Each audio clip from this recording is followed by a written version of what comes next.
Live. And I think we are live. Yep. Really? Oh, damn. You guys got to talk. I'm doing shit. Hello, everybody. Hello. My name is Sean, and welcome to the Copy That Show. Since going to Japan, I've become slightly more melanated and less bald. Truly a miracle of Japanese technology. And now we're here to review your copy. I love it. Sean jokes. I love it. Yeah, so people are probably wondering where he is. For those who haven't tuned in a while and not seen him, he's been in Japan 3 weeks now. Yeah. When's he back? He's getting back soon. It's like a week or so, right? Yeah. He's going to stop West Coast and then he's... Yep. Okay. Yep.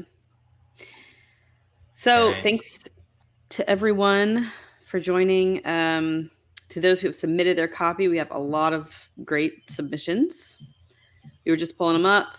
And if this is your first time here, I really love these critiques. I feel like they are one of the best ways for new copywriters to learn because, I mean, of course, if you're submitting your own copy, you're getting direct feedback from us on that copy.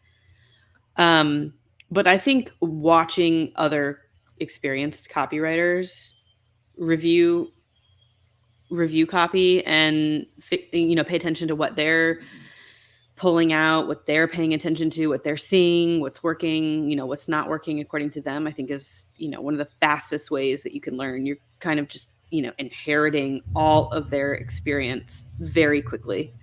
Sorry, that's my garage.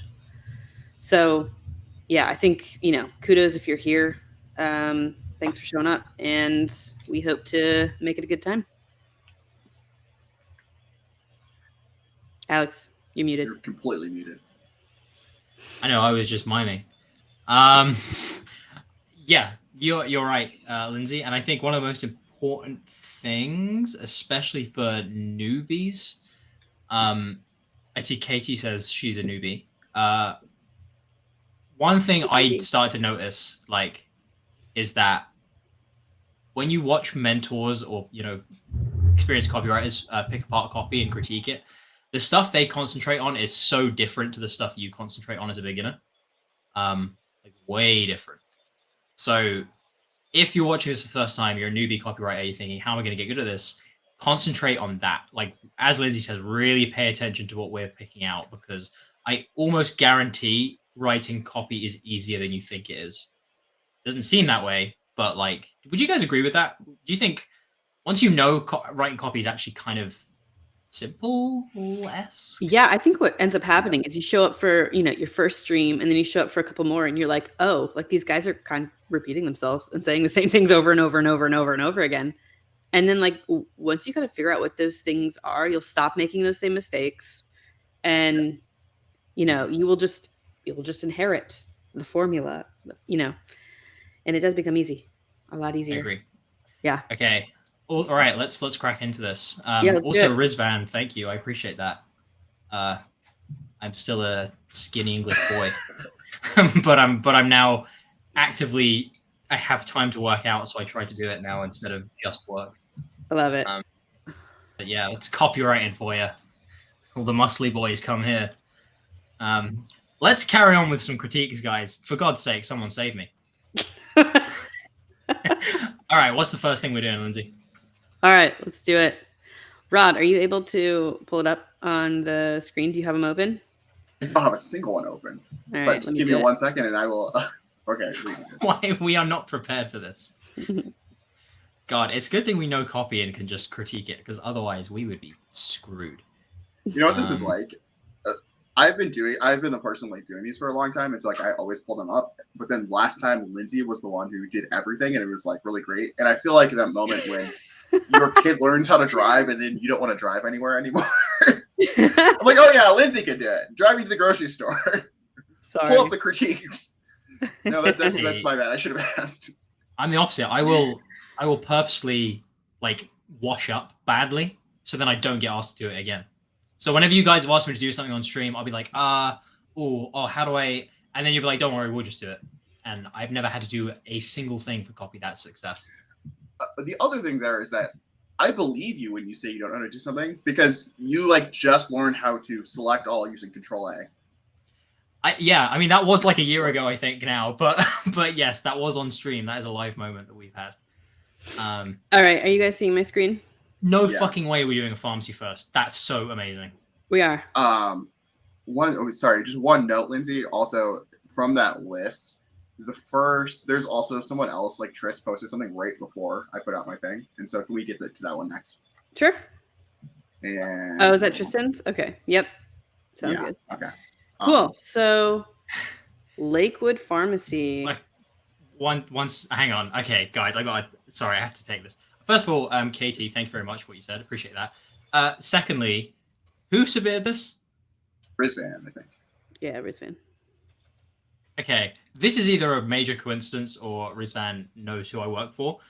Assuming this is a UK pharmacy, this company are like I'm not gonna say rivals because we're better than they are, but they are like who we compete with. So this is kind of amazing. Not Lakewood, but the company who provides this provides the website. So that's weird. Let's take a look. I'm gonna start reading it. All right. Okay, so we've got grab prescriptions with no delay and enjoy a private word with our pharmacist. For a free consultation about hair loss, insomnia, weight loss, erectile dysfunction, travel vaccinations, COVID-19 vaccinations, contraception, diabetes, or earwax removal, you are welcome to visit us on off-peak hours with for our undivided attention. Dial this number or sign up with Be Well app for an appointment. And then it gets into kind of the service stack. This pharmacy offers hair loss treatment, erectile dysfunction, contraception, earwax removal. So basically all of those things that I just read with short descriptions. Lakewood Pharmacy, information about Lakewood Pharmacy. Guys, I cannot express how weird this is. Like, seriously, like okay, Rizvan, can you give some more context to it? You've said in the chat, this website was apparently so bad the business owner doesn't want to work with me anymore. So does that mean that you wrote the copy for this? Yeah. And they weren't happy with it? If so, can you just explain a bit more, elaborate on how that came about? Because I'd be interested to know. Mm-hmm. I don't want to nerd out too much, but I can show you some very, very good examples of like pharmacy-based businesses. For context, this website is provided by a company called the Pharmacy Center, who are linked with a company called Be Well, who offer a prescription app and a prescription website. And patients complain about it a lot because it's not actually very good. The technology doesn't work. And my company, Healthera, we have literally last week, Lindsay, one of the reasons I was saying to you that I've been, doing a lot of work is because we've just launched a service to directly compete with what they're providing in websites. Mm-hmm. So we've literally just launched a whole thing to compete with this very service that they're doing. So this is really maybe strange. we should look at your version next.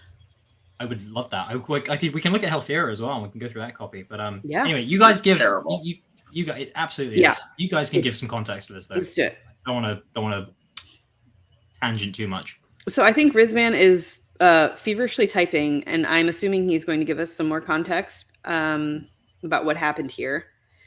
He starts the story with, "So I approached my local pharmacy." So I'm assuming this will be good. But meanwhile, while he gives us an update, let's just kind of dive into this. What are your first thoughts? I think you're touching on a lot of things. And so I think the headline's like, all right, that's probably people don't want delays on their prescriptions. I certainly don't. And enjoying a private word with the pharmacist is like, I see where you're going with that. Like you want to feel intimate, like you're not waiting, like it's not impersonal. Cool. I don't know how big of a deal that is for people though. But where you start to lose me a little bit is like for free consultation about list of like very, very different things. It sounds like you're trying to talk to everybody with that. And if I'm looking for a free consultation about my hair loss or insomnia, I don't know if it's different in the UK, but I'm not going to go to my pharmacist to do that. I'm going to go to my doctor.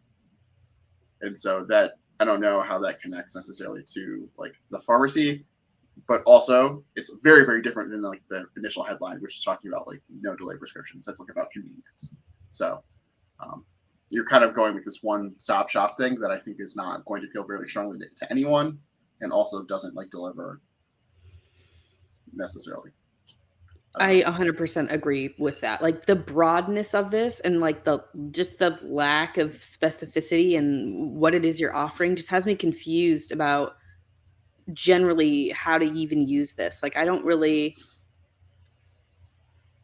just kind of left confused as to like what's different about this than just a normal, pharmacy. Are you trying to offer me is this like a telehealth thing? Like I just don't really understand what even it is you want me to do. So I agree with you, Rod. I think you nailed it. Anything else that you guys want to add?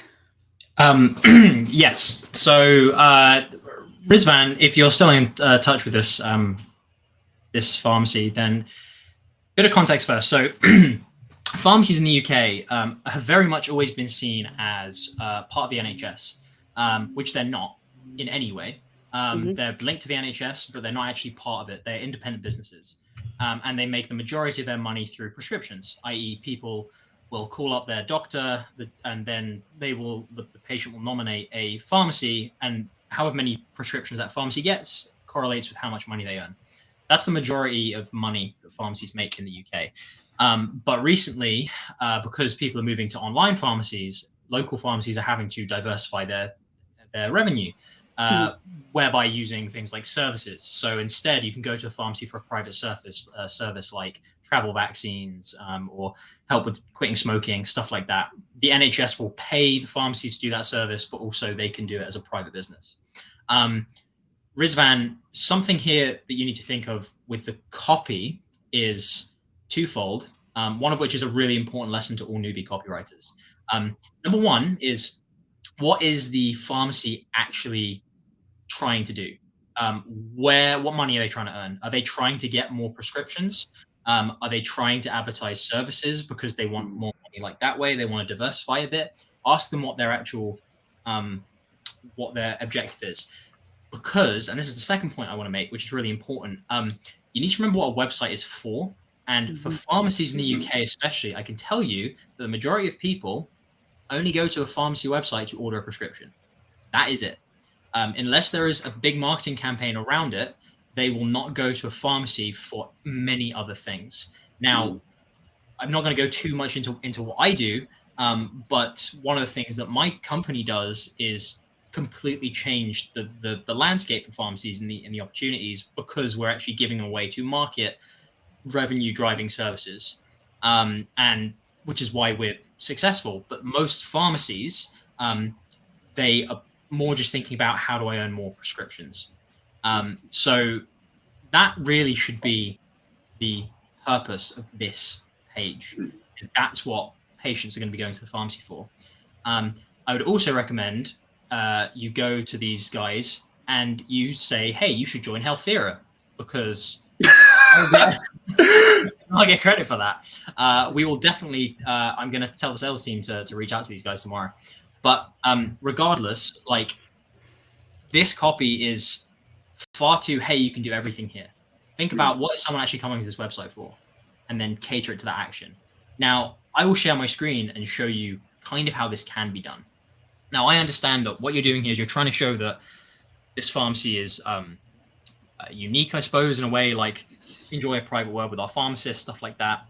But you're catering too much to the pharmacy's own ego to a degree, where they want to, be seen as like a friendly local pharmacy. But in reality, that's not why people are going to be going to the website.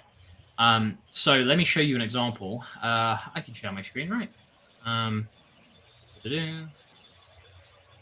Present. Share screen. That'll probably be it. Yeah, Entire screen. Boom. Share. Okay. There you go. So excuse the nerdy background. So Health Era. This here is the company that I work with. We're not a pharmacy, but we facilitate pharmacies connecting with patients, and we also act as a way that patients can order their prescriptions. So we will send those prescriptions to local pharmacies.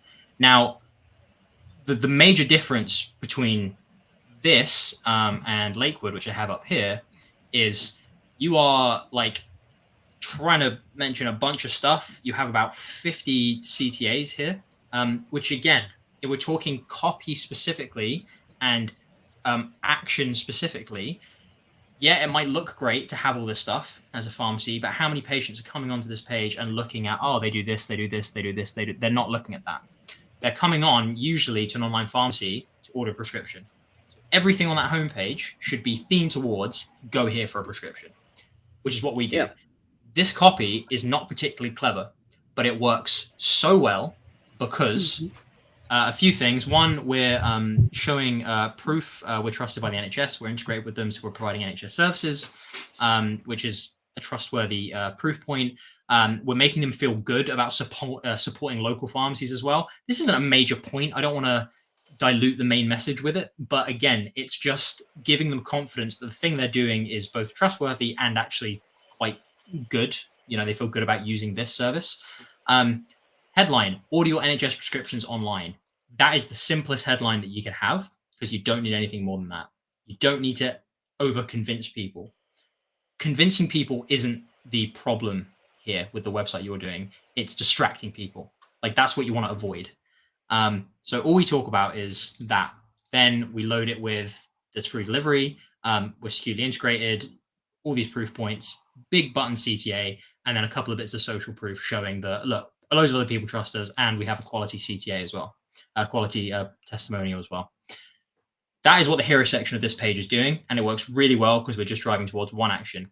The copy does not have to be majorly clever, and this is kind of going back to what I said at the beginning of the stream, which is, if you're a newbie watching this, you may be surprised at like some of the copy maybe you've been studying and like the old school stuff. You may be like, but I thought I needed to think 15 layers deep and I had to do this and I had to do loads of, kind of like rhetorical actions to get anyone to do anything.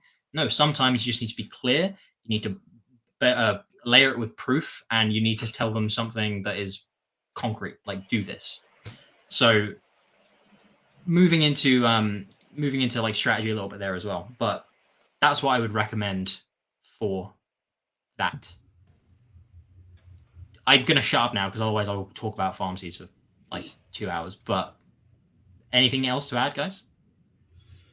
I think that was so helpful to see your version. And then if we go back to the Lakewood Pharmacy version, let me pull it up again very quickly.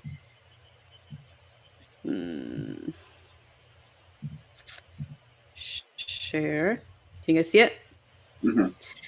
I think it's, Alex, you talked about, you demonstrated that you had such intimate knowledge of how your target audience was actually coming to the website and actually utilizing it. And I think that's very crystal clear. And the choices that your team made to put like the call to action as it was, the headline, like super specific, make the ordering process seem and feel super simple. And then even on the bottom, where this copywriter chose to just talk about like very generic, just like cast the widest net possible. We do everything, everything here. You chose to illustrate a very simple, I don't know if you wrote it specifically, but your team chose to illustrate a very specific, very simple 3-step illustration to, again, just show people how easy it is to order online, have it delivered fast. And I think when we come back to this website, we can just see the copywriter just was completely missing that understanding of like how the target audience uses this website and interacts with it, or what they actually want from it. And then simultaneously kind of what the business themselves want. So maybe, maybe he intuited that they want to get more prescriptions, obviously, because it's a pharmacy. But it's as if the copywriter was just like, what are all of the things that we could possibly present to someone? No waiting times. You can get it fast. You can talk to a pharmacist whenever you want. And we do like all of the things. And so just like that, just lack of understanding of the target market, how they're using the website, and then just the lack of understanding of the general business is how this website came to be. Yeah. Whereas you can see what Alex just demonstrated, having understandings of both of those sides produced a website that's just, it's much more crystal clear why something like that would work versus, why this ended up being a disappointment. Can I want to crystallize something there too, because I think this is so important. And this is a really common thing that especially new copywriters fall into. The approach that you've taken here is what I would call a copy first approach. You have sat down, you've thought about, okay, this is the business, it's a pharmacy. What are all the different kinds of things that people go to pharmacies for? Okay, we got prescriptions. People don't like having to wait for prescriptions, so we're going to talk about no delay. And also, people feel like it's a business, and so they want an intimate relationship with a pharmacist, like a doctor, because they want to feel like they get cared about. And so, private world with pharmacists, but also, when we're talking about hair loss, insomnia, weight loss, erectile dysfunction, vaccines, COVID, all these different things. And so, like, there's so many possibilities, and so you feel like they could all kind of work. And so, I should try to represent them somehow on the page because there's going to be someone who wants to engage for this thing. Therefore, I need to serve that up to people. And there isn't a whole lot of like impetus to prioritize some things over others because you're operating in this conceptual space because you're thinking about the copy and what's compelling, what's not compelling. What Alex did, on the other hand, and what I think ultimately makes your writing process way more simple, is to go with a business first approach. If you think about what's actually generating money for the business, it is getting people to sign up for more prescriptions. And so if you know that it's prescriptions first, then all the stuff about hair loss, all the things about, private work with your doctor, those are like other additional benefits you can pepper into the copy at various places. But front and center, you just know that what you need to highlight is the ease, the speed, the access of getting a prescription served by this particular pharmacy. And when you know that, the writing process is very simple. It's just, how can I write a headline that's going to entice people to sign up for a prescription? Is that, grab prescriptions with no delay? Is that same day prescription refills? Like, there's a couple different avenues you can go there, but it's just a matter of choosing what's the best headline I can write, not which angle do I need to go with. And it just when you don't have to complicate your writing process by thinking of what angle's best, it is a billion times easier to write good copy. Yeah.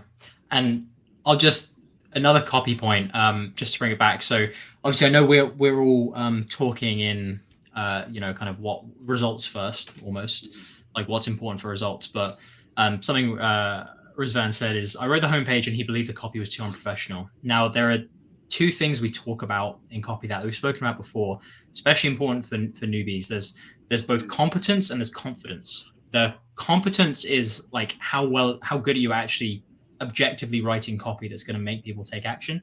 The confidence is how confident are you with clients and making sure you're doing what they actually want.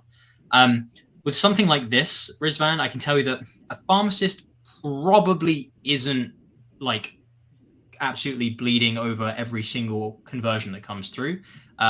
This website, I can tell you, doesn't have analytics linked to it.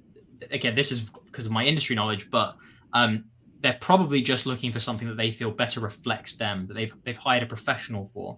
Now, if they've said we want something professional, this is where both asking questions at the beginning of your gig is really important, just to understand exactly what they want, and then delivering/revising what you've done to make sure they're satisfied with it. At the end of the day, the person paying you has the final say.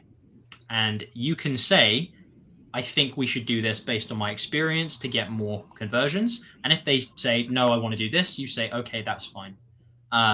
Because they're paying you. So that's something else, is just don't always go with, your copy instinct if you feel that the person you're working with actually wants something completely different. But yeah, you should also tell them to leave Be Well because they're about to whack their prices up, and go and have a look at their app reviews. Yikes. All right, that's enough plugging Healthier for me. Love it. So Jack Piper's asking, where do I submit my copy for review? So, Jack, I'm glad you asked that. Who wants to do the honors out of us three?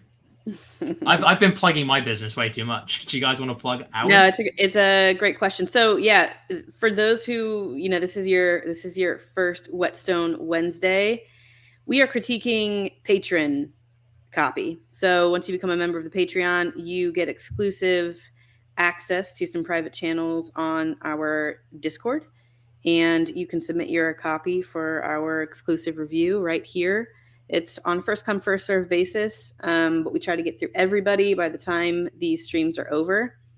You can visit, throw up the banner real fast, our right there, that link to sign up after the show, or whenever you feel like it, whenever you can, whenever you feel like you have a piece of copy that you want us to review, you can go ahead and join the Patreon and then drop it in exclusive critiques, and we will review it. We will. Another question. Nicola asked, do we do these every week? We do them most weeks, but for the month of May, we are definitely doing these every single week. Yeah. It's critique month. It's critique month. Another thing is, I had a couple people reach out to me about this. If you are a member of the Patreon and for whatever reason you don't see the channels in Discord, just reach out to like any of us show hosts. We will fix that immediately, and we're sorry that has not happened yet. Sometimes the Patreon bot is a little bit like clunky, so if you don't see it, just let us know. We'll fix it. Yeah. This was another question from Jack Piper, who is new and was asking about how to submit his copy for critiques. He says, I'm a complete newbie, but why is the font on the logo top left different to the rest of the website? I just love this newbie question because I hope you can discern from the discussion that we just had. We didn't even bring up the logo. None of it matters, because copy is more about persuasion and compelling calls to action than it is about, website design. And website design is important, and you can get to that, but you're not going to find a whole lot of design talk on this channel, because it's much more important, the points that we just discussed, about getting your headline right, about getting your calls to action right, about getting your target audience understanding right, about getting your, an understanding of your client, who it is that you're serving, and what they want, and specifically, how do you get them closest to the money? And so again, it's a great question, but it's not something that's really going to be a needle mover for you unless you're going to go become a website designer. Yeah. And I think too, like, if you just think about this in terms of like your own experience when you go to websites. Yep. If you're looking for something, you're looking for a product, you're looking for a service, probably the last thing you do is look at the logo on the website. Certainly if you see a logo, sometimes you might recognize it and remember it. That's probably more salient for like TV commercials or like other sorts of like brand type campaigns where there isn't like a very obvious call to action that you could immediately engage with. But for something like this, where it's like you are making the effort to go to a website, you're clicking a link to go to a website, the logo just doesn't really matter, because what you're engaging with is the copy.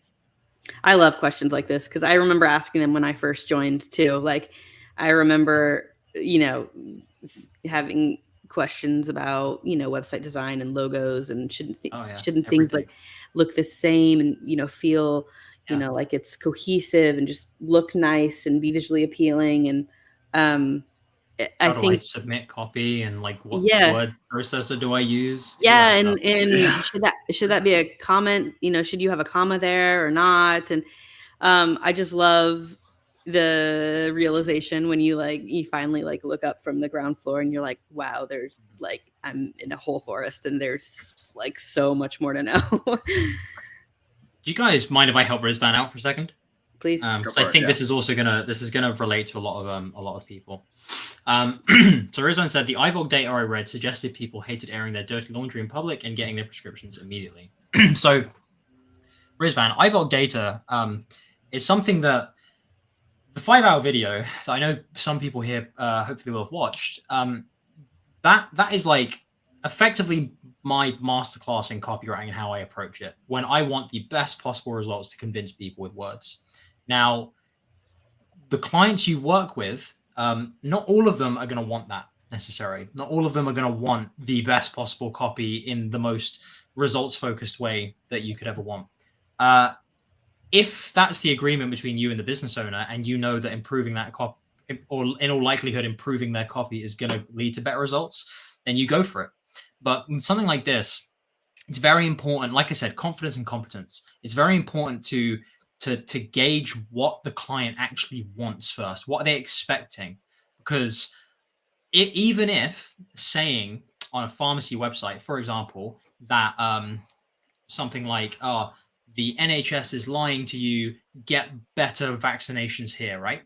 Even if that was going to be massively effective, no pharmacy in their right mind is going to have that on their website. So that could drive like the most sales because it's very divisive, it's very polarizing, and we know that polarizing does work.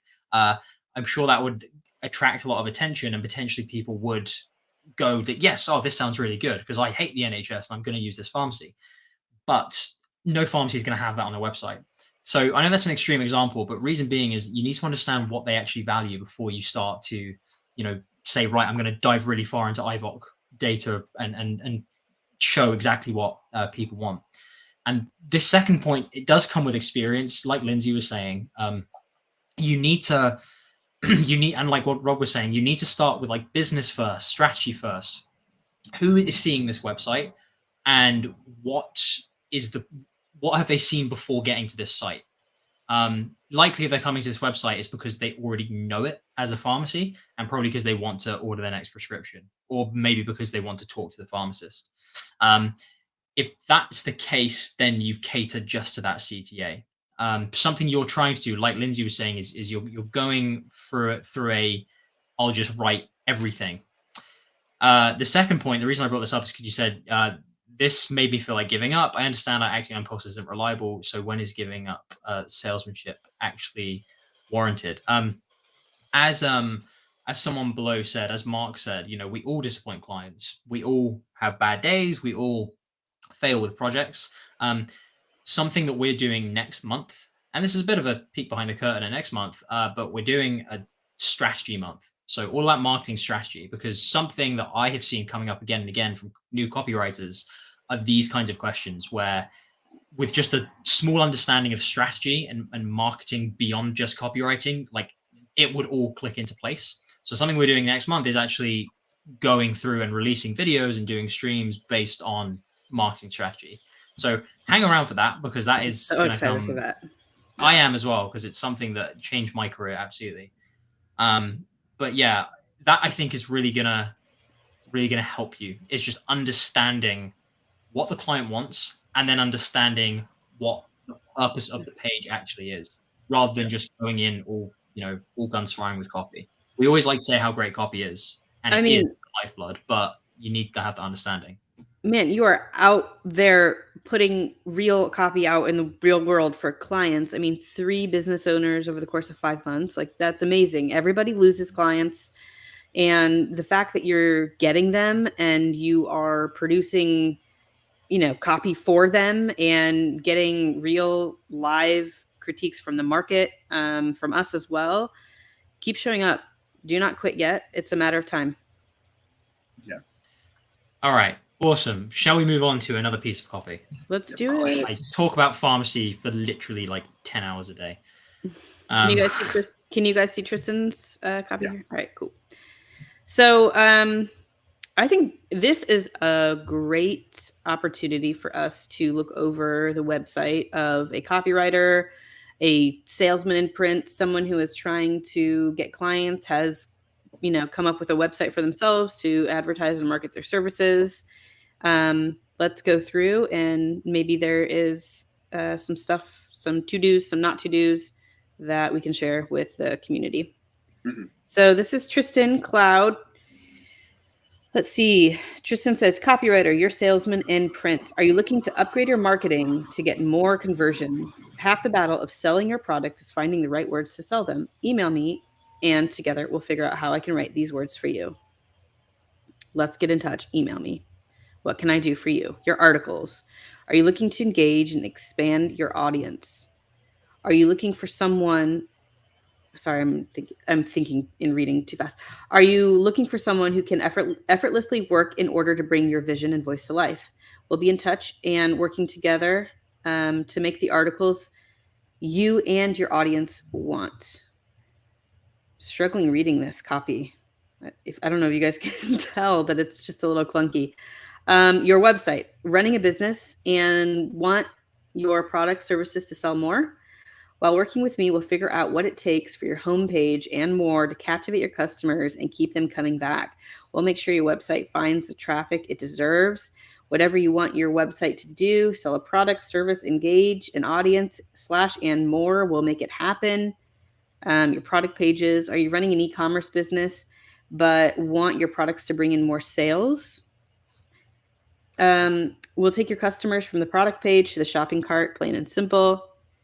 Your email campaigns, you have an audience, but your click-through rate on your emails isn't to your satisfaction. We'll figure out what your audience needs to not only read through the emails you send them, but click the links inside them too. Are you interested in any of these services? Reach out. We can schedule a meeting and chat about what services I could provide you, how we'll work together, and what I can do to satisfy your vision. Find out that you're not interested anymore? No worries and no problem. You could always reach out another time if the occasion arises.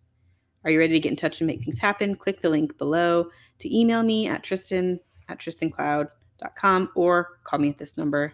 Let's talk. Email me here. Thoughts? This is interesting. There is actually this just to say up front, this definitely needs some work. However, thinking about this at a structural level, it's not that bad. One thing I will just say is that before someone has kind of bought into the idea that they can use your services, it's probably not super useful to lead with you, because no one cares about who you are. No one knows who you are.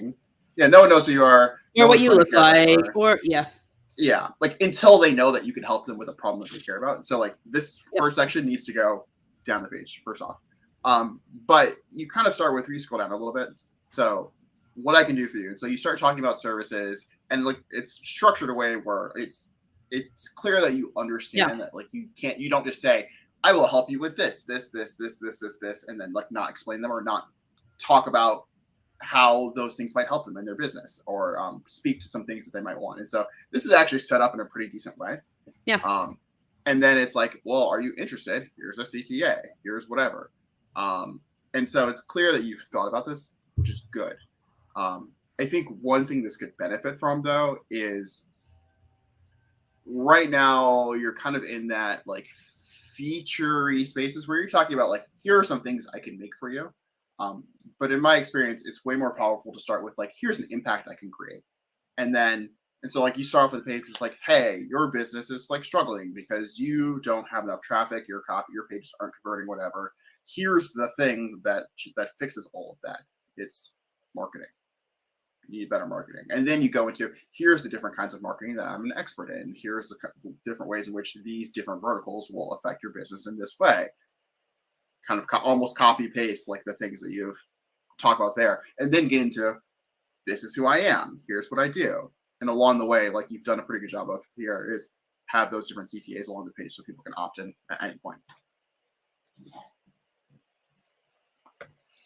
Yeah, I'm going to sound like a broken record on this, but I think that the first question you need to ask yourself, Tristan, is what's the purpose of the site? Selling you, of course, yes, but is this something that you're running ads to? Is it something that you're purely referring people to when you've already met them? Is it something that you're linking to in a cold email? Start there, because I don't think that intrinsically starting with you at the top, I don't think is necessarily a bad thing if you're giving people a business card, you've already spoken to them. Fine. But regardless, I think that there's a few obvious parts for me here that can be punched up. But yeah, I first want to kind of highlight, as Sean says, a way to put yourself out there. Like, yeah, fantastic. I think the fact that you're even going to this extent and actually getting yourself out and putting effort in is great. It's more than what 90% of people do, and it will improve because of that. So I think the first thing you need to think about any kind of website advertising yourself is what's the purpose? Yes. What is the one thing that you are trying to provide for businesses who are coming to see you? That could be very specific, i.e., it could be there's a very particular type of copy that you want to focus on. It could be just that you have identified, say you're doing local businesses and you identify that they just want someone to handle all the marketing for them. It could be that you're doing it for, it doesn't have to be a niche. It could just be, you enjoy dealing with all of the writing for a business. So like all of the website. So it could be very much that. So it could be, look, just let me handle the website. Finding what your one thing is to begin with, I think is a good place to start. As Rod mentioned, it would be far more impactful to begin with that big message that appeals to the kind of client you're going to go for. If you just don't know what kind of client you want to go for, like that's fine as well. But these main points you're trying to get across here, which is, are you looking to upgrade your marketing to get more conversions? We'll speak about that specific message in a moment. But a simple thing for me here is make that your headline. Like, I don't care your name is Tristan Cloud. It's a cool name. But like, it doesn't need to be the big thing. I'm assuming the website is tristancloud.com. So people know who they're looking at. Little things like that. Just think about the real estate you're using. Is it being used correctly? Lindsay, were you going to jump in there? I think you made an excellent point about finding out the one thing that it is that you want to do, similar to the pharmacy website that we just looked at, figuring out like what is the one thing that the one action the pharmacist wants their prospective customer to make. And if you have, one, or if you have multiple, 2, or maybe 3, I would consider kind of breaking those out on separate pages. And why? Because when people are looking for somebody to do their articles or somebody to do their website or their product pages, some people are looking for a skilled person to do that. This does not say skilled. This website, throwing everything on it, just says I'm a generalist. I just generally kind of do everything, which gives me the sense like you are just maybe desperately looking for any type of business. You don't do really any, all of it super well. You just are looking for all of the things. A landing page like this, that's what it kind of says to me. When you're like, whatever it is you want to do, however you want to do it, let's get together. I will do it all for you. It just does not convey that you have a very specific skill, which you can charge a lot more money for if you are, good at something, if you are a master at a specific skill that somebody values. So once you figure it out, what it is, what are the maybe 1 or 2 things that you want to do, consider making your main offer about that. And then if you want to branch out onto other offerings, I would consider putting them on their own kind of unique landing pages within the site and flesh that out to convey your expertise a little more. And I think this is a point which some newbies I know find hard to address, and we've discussed this in other videos, but a big thing that's missing here for me is proof as well. You haven't told me you haven't shown me that you've worked with other clients. You haven't even told me you've worked with other clients. There's not a qualitative proof in like examples of work. I know you've got your portfolio there, but if I'm coming to the homepage, 2 things. 1, repetition. It is really a big part of selling yourself. So don't just have your portfolio and think, oh, there's my proof section. Weave it throughout the copy that people are going to see. And number 2 is link into that one idea that we've been speaking about. Like if there is one thing you want to focus on, then show you can do that. I've also just noticed that, which Sean, go to bed. Can I address a comment in chat too? Yeah, throw it up there. I just want to say, fuck this guy again. This guy again. What's his name? Spup Macklinter. Scene. What a stupid idiot. Yeah, I can't remember. Yeah, Scene. I wouldn't listen to him if he was running a copywriting show. Yeah. SB stands for seems like a pansy. Yeah, I agree with that. His middle name is Petunia. Oh. That's true. Watch that permeate throughout our community. Anyway, so yeah, Tristan.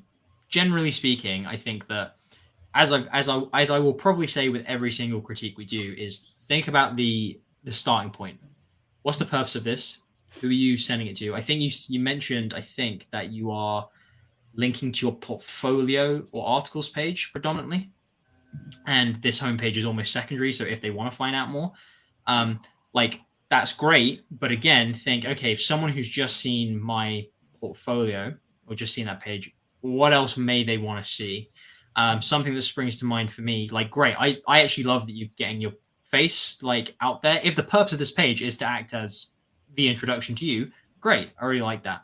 But the big thing that's missing for me is, cool, I've seen his portfolio. I enjoyed that. Now I want to feel like I'm in safe hands and that this guy knows what he's doing in a business sense and that could deal with my business well. So I would then dive into, I've done this with X number of businesses, or I'm the person that the companies turn to when they just don't know what to write or when they want the writing to be someone else's problem. Just supplement what you've been trying to say so far with the articles page, with the portfolio, whatever the point is in saving for that, then double down on your homepage as well. Is that true? That's not funny. If that is true. Sorry, That's Sean. Oh, man. It's not very funny, yeah. I hope everything's okay. Yeah, for those who are just tuning in, Sean, our other co-host, he has been in Japan for the last 3 weeks. I was just Googling. I don't see anything yet. Maybe it was a couple days ago, but I guess TBD. To his earlier comment, did you guys just? I was reading. Did you guys discuss this, the center formatting? We didn't actually discuss it. I don't think we actually addressed it, but like, yeah, no, but we should. I do agree. Like, just left justify it. Yeah, people don't read easily this way. Make it easy for the eye. People read from left to right, so it's fine if you want to center your subheads. But if you've got like paragraph text, make sure it's justified left. Okay. Yeah. Any other comments before I move on to the next one, either from the chat or anything from you guys? Let's keep it going. All right. Yeah, no, let's keep going. Okay. Let's see. Can you guys see the Jaga homepage? Yes. You can see it. Cool. Okay. Thanks for the context. So this is targeting 20 to 25-year-old males who are single or dating in America. They hang out on Instagram and they need this product for recovery, literally and figuratively. They are unaware. Their stage of awareness is unaware. Let's see. One idea. What main benefit will your reader get from taking action, and what makes this benefit possible? They start a practice that restores their strength and senses. Yoga recovering coaching. Okay. Break this deliverable down into parts that logically prove how the main benefit will be achieved. There are group classes, personal coaching. There's an email newsletter nicknamed Mystery Box Benefits, all the benefits that come from email marketing. Okay, Jaga Foundations course. What guarantee or policy makes this offer irresistible to the prospect? The mystery box opens a loop to make the prospect curious. Are there any bonuses or sub-deliverables included? If yes, list them. There's a nutrition plan, a guest pass, and a free call with Jana. What is the cost to the prospect for taking you up on this offer? It's $15. Okay, what is the one action you're asking them to take? Book a class to restore your strength and senses. Just some useful context here because I didn't know this. Yeah. Apparently, yoga is like a variant of yoga that is designed for athletes with like more like, I guess, dynamic movements. as opposed to static poses. Joga. So it's like, yeah. Got it. My husband's Portuguese, so this would have been joga. Joga. That's how I was saying it. Okay, let's get to the copy. There's a lot more context here, which I think is, the copywriter's doing a good job of actually like thinking through this, which is great. Let's see, copy headline: athlete's recovery tool for physical pain and frustration. Joga. The lead: does that empty pit in your stomach get worse when you're bound to your bed? Lift the burden with fast-acting recovery. Group classes with exclusive drills to recover range of motion. Meditation plan to restore sleep. Q&A guidance for a roadmap. CTA, book an online class to restore your strengths and senses. Body. Most men and women neglect their injuries and sleep, consequently erupting into agonizing and chronic pain. You can't abandon one over the other. You must recover totally with a sport medicine frame and yoga lens to recapture your stability. Save 48% of lost time from injuries, the British Journal of Sports Medicine. Strengthen 39% of quality sleep, Journal of Ayurveda and Integrative Medicine. And draw a breath of fresh air with yoga classes. Sports leisure with yoga coaching. Hashtag NFL, hashtag NBA, Olympics, MLB, NHL. Book an online class to generate strength. Do you guys have any thoughts so far on any of this? It's a lot of different stuff. Yeah. It's funny, like the copy itself is not bad, but it almost feels like we're reading a skeleton. Yeah. Like it doesn't feel very interconnected, and so you're weaving through lots of different things that independently could work, but together it feels like kind of jumpy. Mm-hmm. I agree. Sorry, Rod. Yeah, and so like the other thing that would help with this is like it might even work this way if you threw it onto a page with some design. And so like let's say some of these are bullets, or like there's a section break and then you're leading into a thing, and like so there's like different sections that we're supposed to be seeing them as. If that's the case, then we need to see it that way, because from our perspective critiquing this now, it's like just a whole bunch of really different things set alongside each other. Can I pull up? I just Googled yoga and saw what they're looking at, so I'm just going to share my screen. Please. And I think that this might be a good thing to like just always do this when you are doing, when you're researching or writing for something that you haven't done before, is like just see what the top search Google's doing. So when I go to this website, let me just refresh. It seems like you've actually kind of like found a lot of the themes. It's like recovery based, and so it's like, what is yoga? It's a proprietary movement system used by athletes around the world for optimal performance. And then CTA is great. You see this guy panting, he's dying. Yeah. Next to performance. And then here's who's doing it. And so you actually did somewhere, oh yeah, these are the kinds of athletes who do this. And then this is my secret weapon. It's really changed my body. It's been my go-to. It's saved my life. It's a secret weapon. It takes me to the next level. I do it every game day. It's featured in credibility. Again, CTAs. Here's the components of movement, breathing, relaxation, testimonials. And so it is like a pretty similar thing, but you've like thrown in way more angles. You're like, this is like much more visual than what you're trying to do. Yeah. Yeah. I mean, it's just generally hard for us to look at it at this stage in a skeleton like this. I think like, let's just look at this lead. So we just looked at what is currently the lead. Do you still have it up there, Rod? No, you closed it. Okay.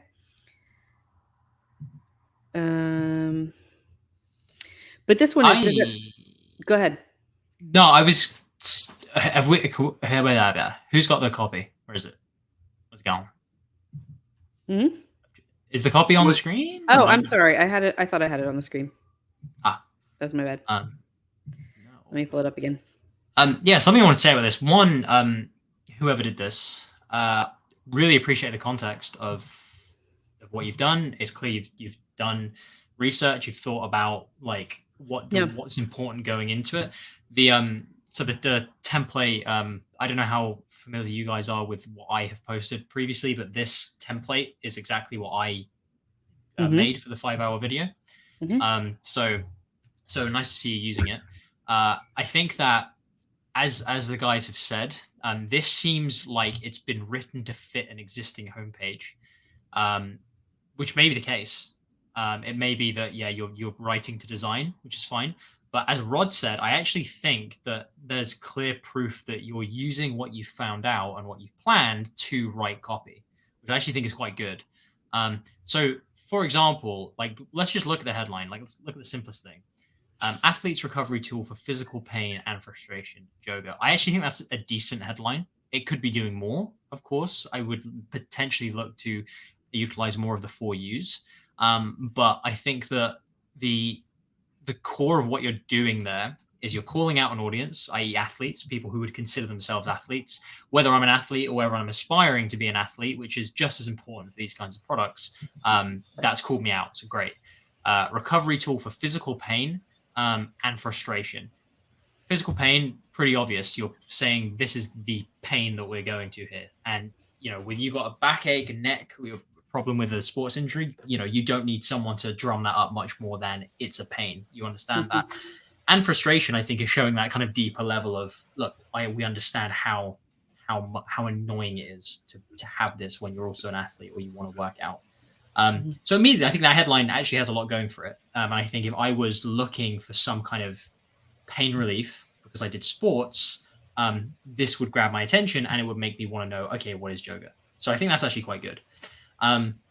As far as the lead goes, this is my main problem with it. Two things. One, I think you should allow yourself more space to flesh this idea out.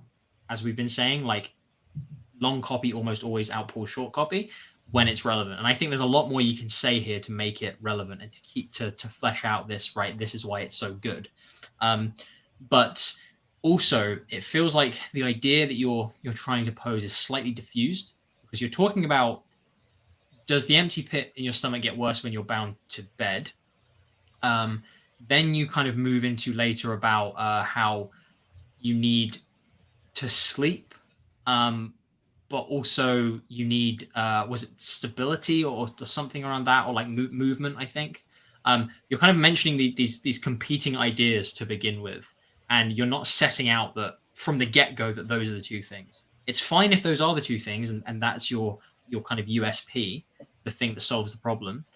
But you need to set out very early on that imagine if you started this with something like everything you know about recovery is almost certainly hurting you more. There are two fundamentals you need to get right if you want to kill the frustration and get back to the field. Like X movement and a sleep schedule or whatever. I think what you just said, Alex, is really important because as a former athlete, like a former competitive athlete, we're always injured. Like you're always nursing some sort of injury, always kind of like on the brink of being, severely injured to a point where you can't perform. It's just like part of optimizing for sport. But this copy, like I just want to challenge the copywriter to make sure that your emotion is right on this, because like you're really dimensionalizing the agony and like that empty pit in your stomach and being almost bedridden. And, you're talking about chronic pain erupting into agonizing. Like this is not based on looking at the homepage, you're not talking to an 85-year-old man who is suffering from chronic pain. You're talking to a high performance athlete where injury and pain is a daily part of their life. They're used to managing it. But what Alex did was he took that pain and he made he made it still more about optimizing yourself and making the pillars of like sleep and, stretching, recovery, pain management. They are all pillars of optimizing yourself to perform as an athlete. And when you go to the homepage, like that is the current homepage, that is very much what it's trying to do. It's a proprietary movement system used by athletes around the world to optimize performance. So I just want to make sure that you are not doing something kind of counter to that, where you're making this really about this like chronic pain thing, which I don't think is what ultimately yoga is going to want, right? I think that's a really good point, and that comes down to the research and the quality of the research. Yeah. And I know you've planned out, and you've clearly looked at. You've said you've looked at IVOC, but one thing I don't see much evidence of here is the amount and the level of research you've done. Like, I don't know how far you've gone with this. I think you're thinking about it in the right way, but as Lindsay says, do you actually know your audience well enough to be talking to them at this level? Potentially not. I'm not someone who's had, who's done kind of like intensive sports or anything like that. But certainly for me, I would feel that if I was reading this and I was someone very interested in that, and I took myself very seriously as an athlete, I would want the almost the respect of someone talking to me on the level that I understand. Of yes, it is frustrating, but I want to be back to my best. That's what I want to do, and I want to see that this technique is proven more than anything. Like, that's the number one thing. The two big elements of convincing anyone of a new system, especially sport, but kind of anything, is number one, like having something different, something new that no one's seen before, that the person you're talking to hasn't seen before. So it's intriguing. It's, oh wow, maybe this is the thing I've been missing, because everyone's always thinking they're missing something. Number two is then the proof. It's all well and good to kind of slot that as, hey, this is the great thing you're missing, but you need to then really back that up with, and here is the evidence for it. To me, there are two obvious ways you can do that here. Number one is like Lindsay and I have been discussing, which is you can paint yoga out to be this kind of little known, I don't know, not exercise, but routine or whatever you want to call it, a practice that works because of these kind of forgotten fundamentals, all these things that just aren't sexy enough. You could even frame it as, these aren't sexy enough for mainstream media, but for high performance athletes, they are the bedrock. Something like that. So you're kind of making it more elite. And secondly, you've got a fair chunk of proof there. I think you said, was it something loony, like an NBA player? Is that it? NBA? Is that the right one? We're here. Basketball? Yeah, okay. Yep. This NBA player used it, and all these sports leagues all have like programs for it. I would be mentioning that like quite high up on this homepage. Yeah, so absolutely. Hopefully that should be all helped. Cool. I was going back and looking at the data while you were talking, Alex, and it seems like the main offer here is for a recovery program. It says here, what is the main tangible deliverable that you are promising the reader is some sort of recovery coaching. So, is this offer going to be specifically talking to injured athletes? I'm not sure.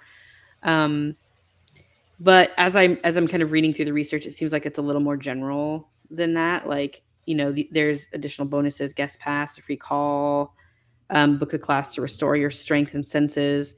So maybe it is, kind of all about restoration and recovery and things like that. But I would still kind of make it more about optimizing for performance and less of this like, old man speak. Okay. Any other thoughts? Do you guys want me to scroll anywhere else on this page? No, Laura did say, I think we're about to see 3 pieces by the same person get critiqued. Only saying that because I saw in the Discord channel we're only going to stick to one person. Are we doing that? I'm only asking out of ignorance because I don't know. Oh, yeah. Sorry. That was my bad if this is from the same person. Yeah, so if this is the next one's also from Ruslan, then skip to the next one. Sorry about that. I didn't catch that. Have we missed any questions as well? Wait, I've just got the chat back up. Oh, no, that was me. Correct. All about the copy. Do you guys have your own personal websites? I do not. I don't either. I actually do, but it was I never used it. But like I just use it for random crap. But I'm doing it back up at the moment for something for Copy That, because this has been asked so many times. So I don't know whether to show it now or to like just leave you guys in suspense. And hold on one second. I might be able, because I actually, is it like the My Advanson one? No, not that one. Although we are doing that up again, but that's for Kyle. Because I'm helping him out with some stuff. Okay.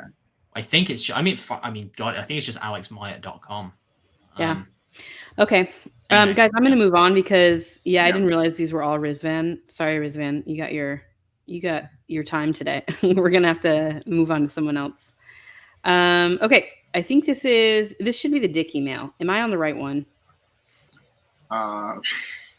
Yes. Your Dick email is the correct email. Okay, great. And this is from Syzygy. Great. Okay, cool. Context. This is an email I'm writing for practice that would link to a promo International Living sent out.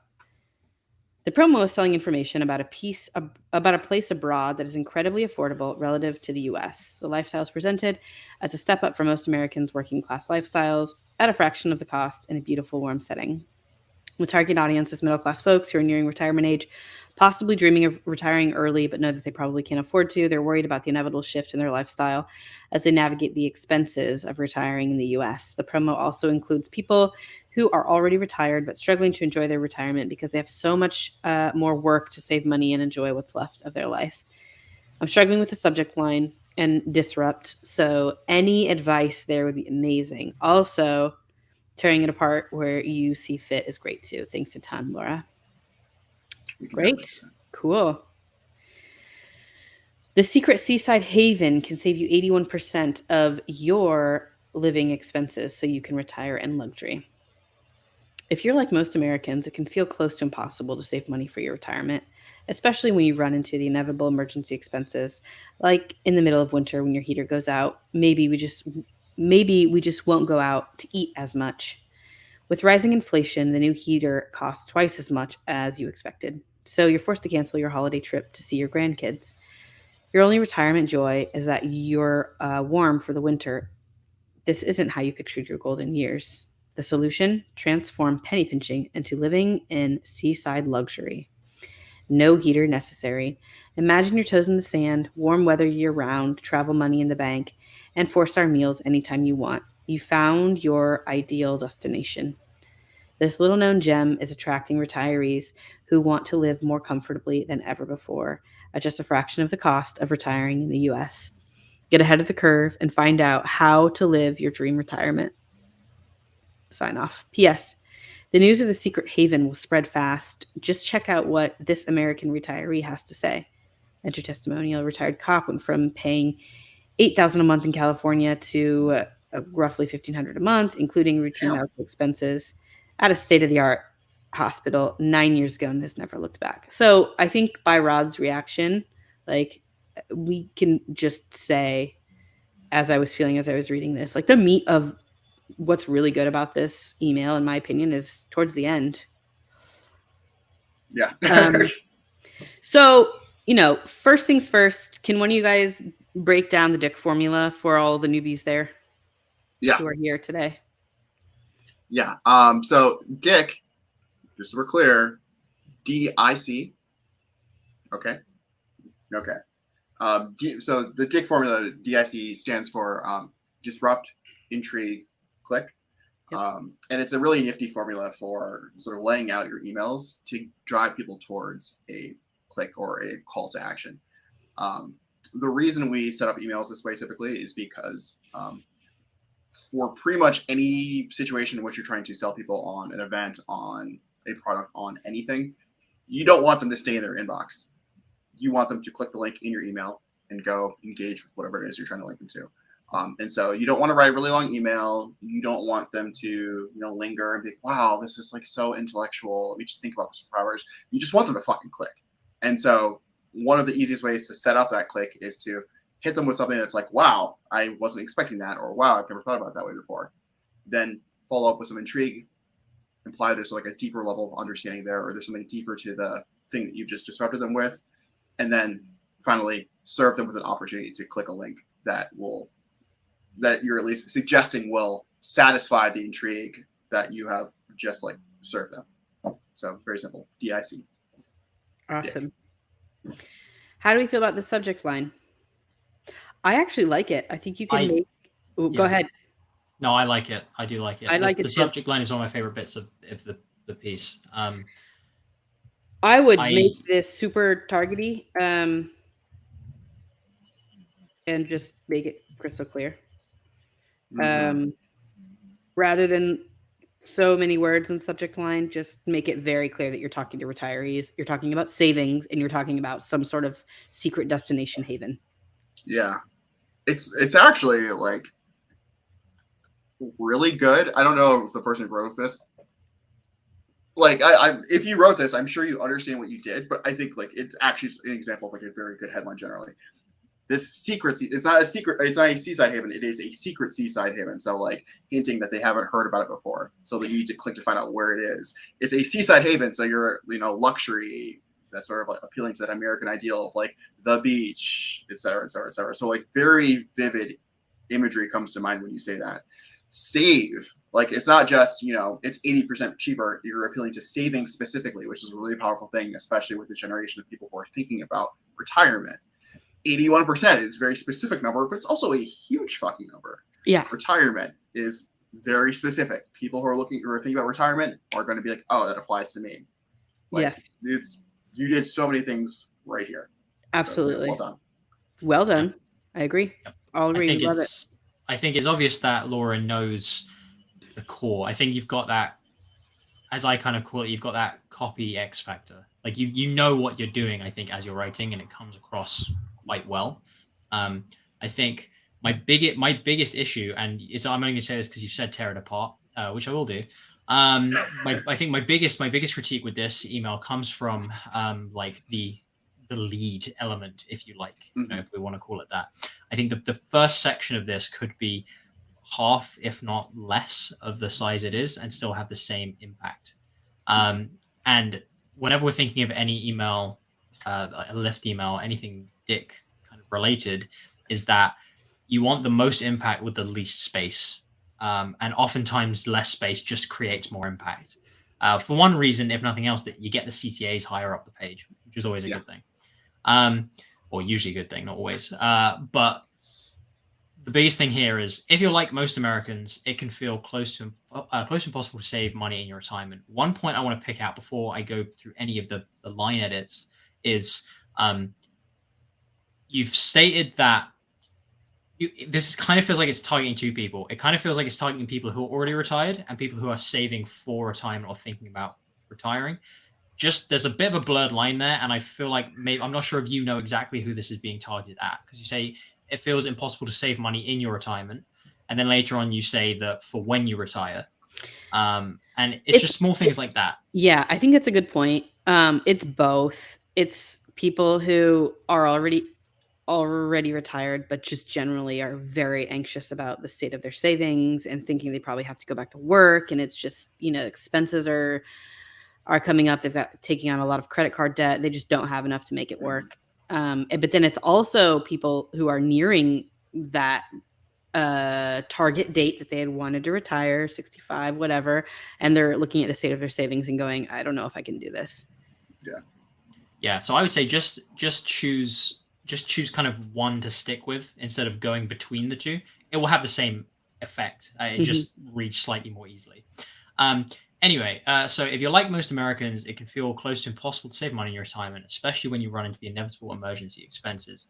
Right. So like this here, I already ask myself, is bringing up inevitable emergency expenses necessary for this email to work?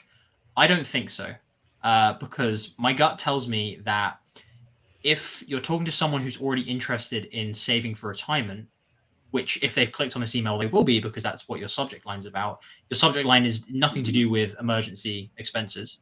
Then you don't need to introduce a new angle or a new idea about emergency expense on this.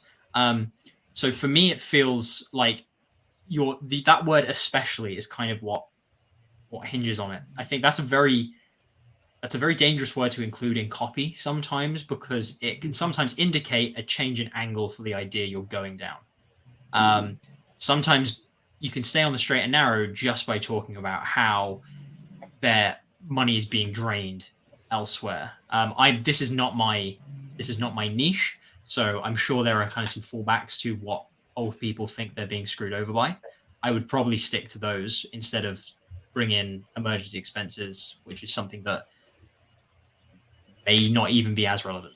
Yeah, I think I agree with all of that. I think for me, I've seen a lot of copy come through lately, just some submissions that I've seen from people, and they're trying out these like story leads where they like want to dimensionalize and this like the feelings of like how bad this is, and they want to tell this. They really want to tell the story.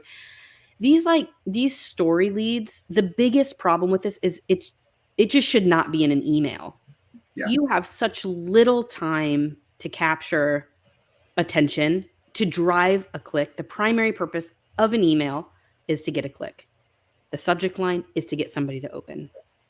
And so going on, like taking that risk to just like spend so many words telling a story that may or may not resonate, but in most of the time will just like bore your reader. It's just too risky.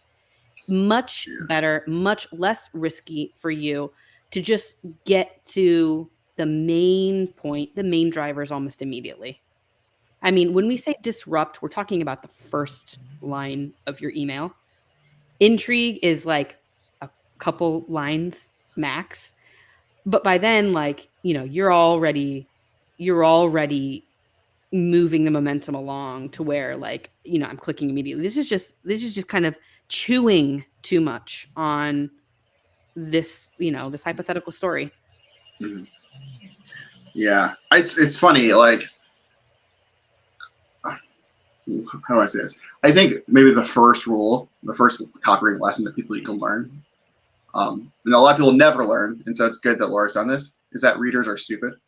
And I think once you understand that, like, your reader doesn't know everything, therefore you need to walk them through things, there grows this tendency to like over-explain, overly handhold. And so we can't just serve them an offer. We need to be like, oh yeah, remember how you're nervous about this thing? Remember how you're anxious about this thing? Therefore, now I'm going to lead you into this body copy. Now I'm going to serve you an offer. The second lesson is that you have to give your readers some credit. And so if someone has clicked an email that is titled, secret ocean or seaside oasis that will save you 81% on retirement fees or whatever, you need to understand that person has at least a sophistication to understand that that's something that's appealing, and then from that have the confidence to not remind them that they're anxious about it because they've already demonstrated it by clicking the link. And so, if you serve them that subject line, you need to skip all the stuff that isn't speaking to that subject line.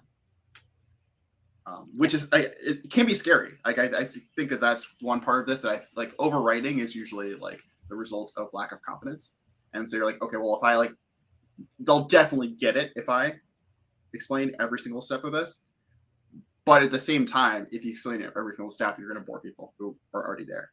And the people who are already there are the people who you should be targeting with your emails. So like that, it doesn't work if you write too much. Yeah. What if we start the email right here?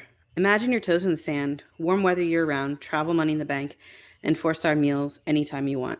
We found your ideal retirement destination. And what if I told you, it costs 81% less than what it costs you, what it currently costs you. Mm-hmm. Yep. I completely agree. And that was the point I wanted to get to, is that, this whole thing could be half the size, because like Rod was alluding to just then, they've clicked on the email because they were interested in the subject line. Keep that going. Like, keep pumping that. All you need to then do is say, like, damn, this place exists. It's real. Look at this proof that it's real. This ex-cop saying, man, I can't believe this. Like, it's pretty crazy. Click here to find out where it is. Like, you can do that, because an email, a lift email, certainly the way I see them, is they're just like a gateway through to the promised land. And you just want to make that as easy as possible. If the subject line's already made them click, as long as you just continue that going, as long as the subject line itself isn't absolutely dependent on revealing the thing in the email, which I don't know why it would be, you can just keep that intrigue going through to the page. You're just building the excitement. You're just providing that bit of proof, which is like, okay, this actually does sound quite good. Click. So yeah, I think to a degree, as Lindsay said, I don't think we need to spend a lot of time building a world here. I think it can just be, look, this is a real solution. Yeah. The funniest thing to me is that the email's already there. Like Lindsay was sort of alluding to. Yeah. It's just like you could say, and what if I told you that place already exists? John, a retired cop from California, went from paying $8,000 a month to $1,500 a month, including routine medical expenses. Yep. And has never looked back. There you go. Right there. Discover where thousands of Americans thousands of American retirees are moving to, daily, monthly, whatever. Minutely. Whatever. Every second, 10 Americans move. Yeah. You just need one article to justify that. One article from U.S. News. And then, sorry, that's I've not finessed that. But you get the sense of like, this is all you need. And then, move this up, as Rod just said. And then, P.S., add a little bit more specificity in here for the scrollers who will open this and this, scroll to the end. News of this secret retirement haven will spread fast. Just check out, find something else to put here to button this up. But that's it. I think that's a good email to test. Yeah. All right. Moving on. Well done, Laura. I just need to go for a second, guys, to deal with something, but I will be back. Go deal with your urgent thing. I am going to share the next thing. Just a second. Okay. We've got, I think this is the next one. Okay. This is called Peter Therapy for Men in Tennessee. Target, solution-aware men in Tennessee searching for therapy. In the upper 50% of earners, age 18 plus, but we're mostly getting 35 to 44-year-olds and then 65 plus. Limited openings available. Click here or call 615 to schedule an appointment today. Take action and feel better. Individual counseling for men. In person in Nashville and remote throughout Tennessee. Schedule a call. Trauma, PTSD, anger, depression, relationship. I'm assuming that this is going to be like that offer target, or that services stack that we saw on the first website that we looked at, where you're basically, you got a little icon and you're like trauma, PTSD, and then you've got a little blurb about it. Struggling alone in silence. A man is supposed to be confident, able, and self-assured. There's no place for an emotional outlet. Ooh. If you have a problem, you have to bottle it up. It's not okay to admit that you're struggling, that you lack self-esteem, or to ask for help. It's suffocating. The very source of your problems can be the fact that you cannot talk about them. Being a man in modern society can be a very isolating experience. You might have a partner you can talk to, but you have to be strong for them, not the other way around. And no matter how large your friend group is, how many of them can you actually talk to? If you do bring something up, they'll just get uncomfortable, make a joke, and laugh it off. Where do you look for emotional release? For some people, it's drinking. For others, it's drugs. Some people work longer and longer hours until they're completely burnt out from stress. Some men just bottle everything up until they're ready to burst. It can be absolutely terrifying to seek help, to reach outside your comfort zone and begin taking the steps to lead a fulfilled, confident life. But just by being here, you've already taken the hardest step. It's time to take action and build the life you dreamed of. Get the help you need. Therapy for men of all walks of life, regardless of class, orientation, gender, experience, religion, background, etc. Book a free 60-minute session. If you have any questions or would like to schedule an appointment, reach me by phone, text, email, or book a session now with Calendly. Peter has been an invaluable asset. So all of these, there's some testimonials here, which is great. I'm Peter. I'm a licensed, results-oriented therapist. I'm also a guy who's been there. I've experienced how isolating this world can be for men. When I was younger, I struggled with feelings of depression and suicidality. Excuse me. I know what it's like to be looking for help and not find anyone who can really connect with you. I was lucky to find a great therapist myself, someone who understood where I was coming from and helps me skill up to be the man I am today. I'm grateful for this every day I spend with my wife of 10 years, Jessica, and every time I pick up my kid at the bus stop. My own struggles led me to want to help other men. Since then, I've been primary therapist at a drug and alcohol rehab center. I've been a counselor for crisis lines, and I've worked at larger corporate practices.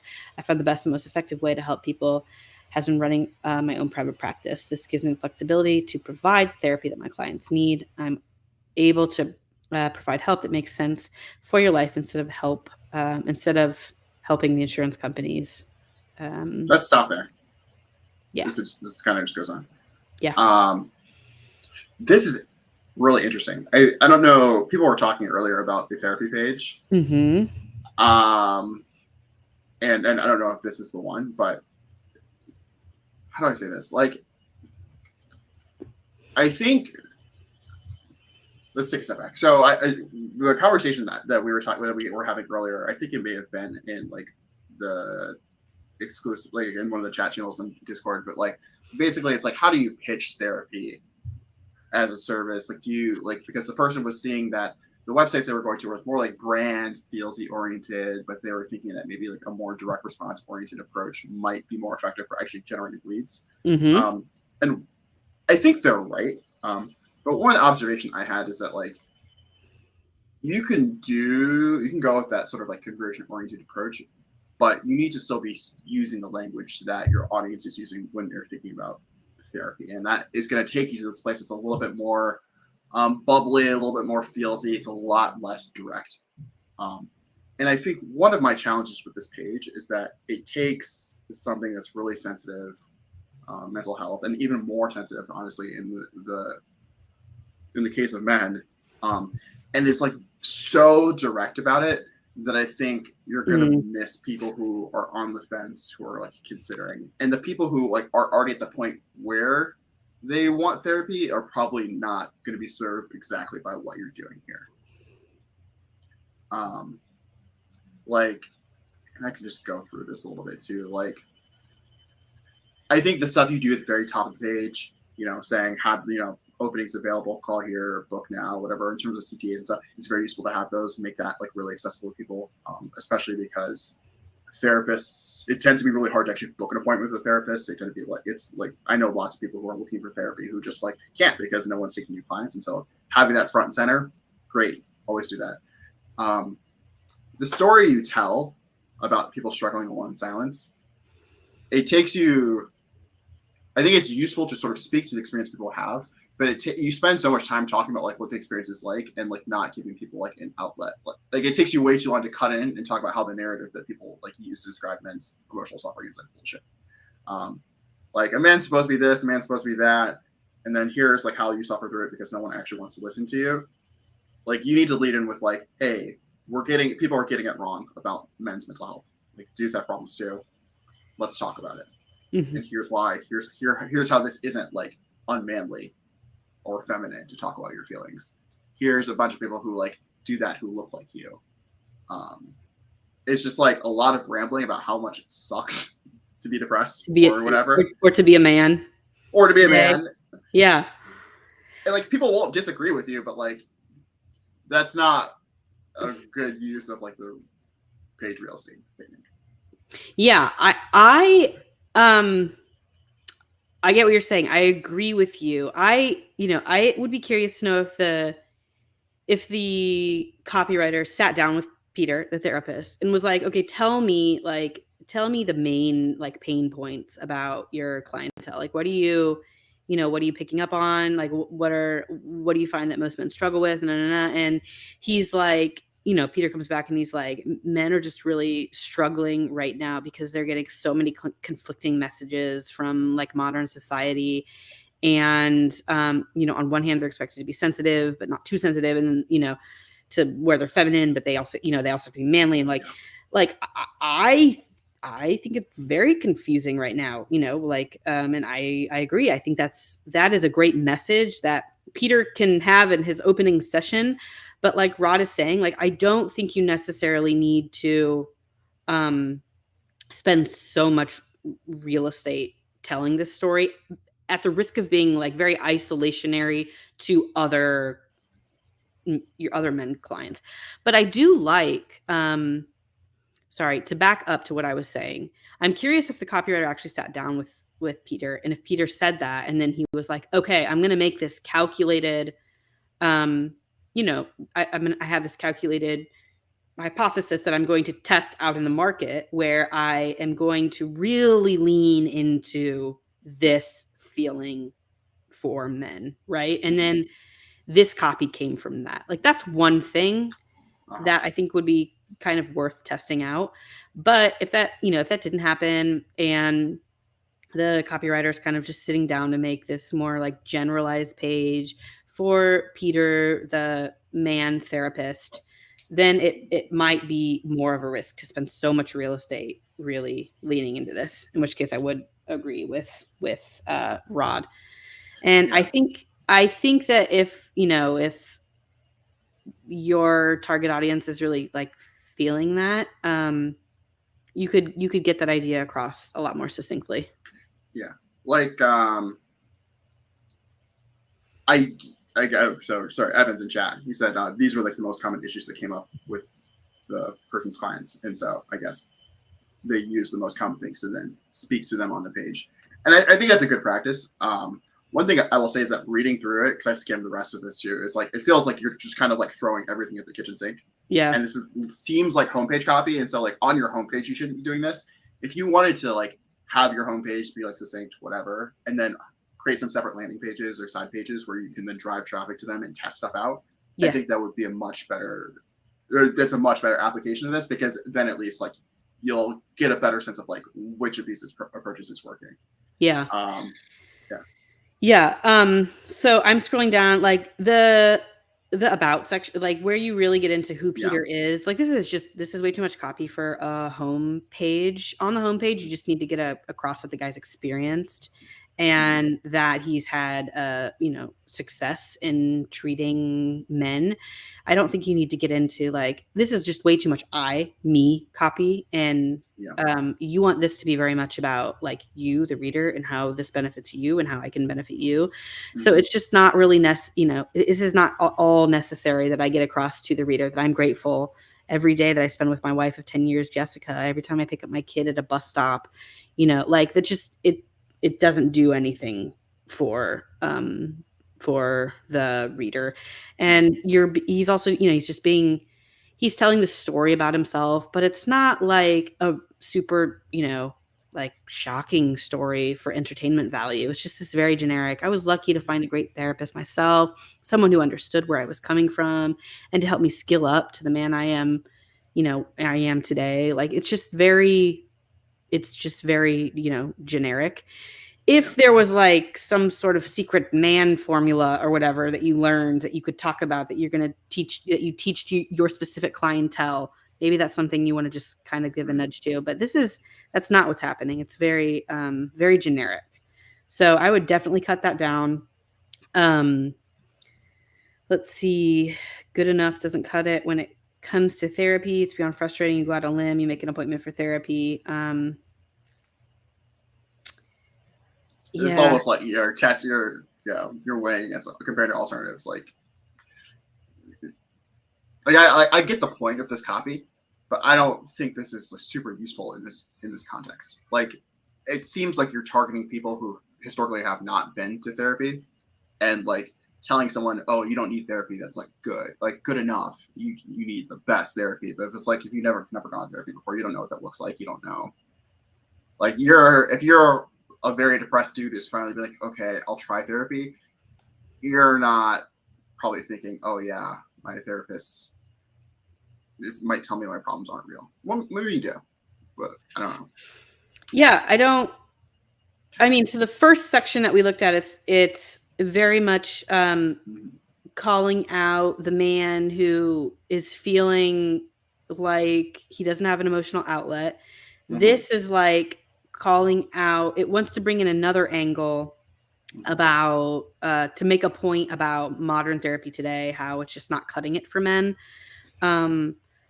Yeah. But just like, do you see like just the lack of specificity here? And you are attempting to try another angle and then creating more hypothetical story content around it.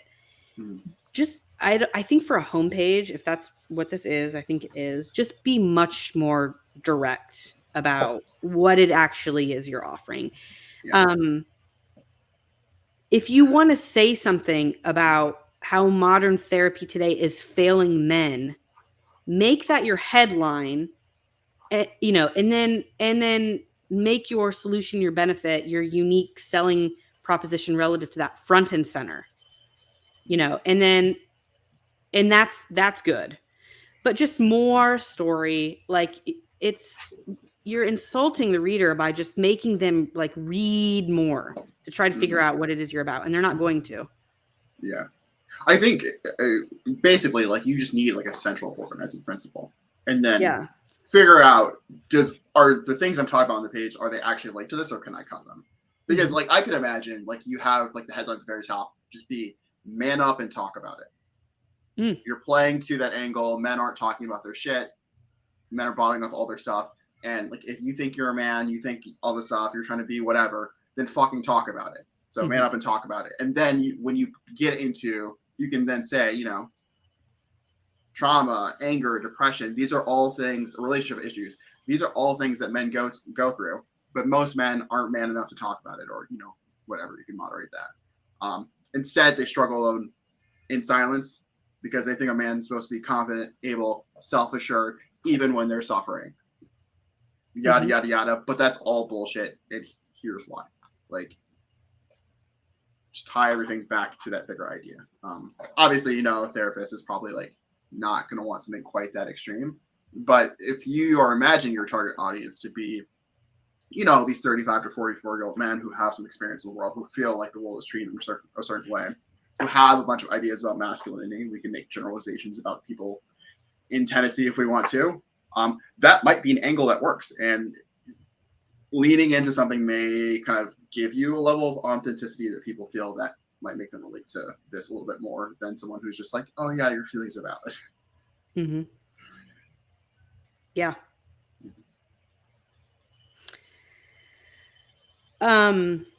It's interesting. As I'm looking through all of these subheads and things like this, I can see exactly like what the thought process is of this copywriter. It's like, okay, they have been tasked with coming up with a homepage for a licensed therapist or whomever, and they know that long form copy works. And so what they're going to do is they're just going to generate long form copy, and they can assume that the target audience, from a conversation with Peter, the licensed therapist, these are all of the points that Peter mentioned his clientele struggle with.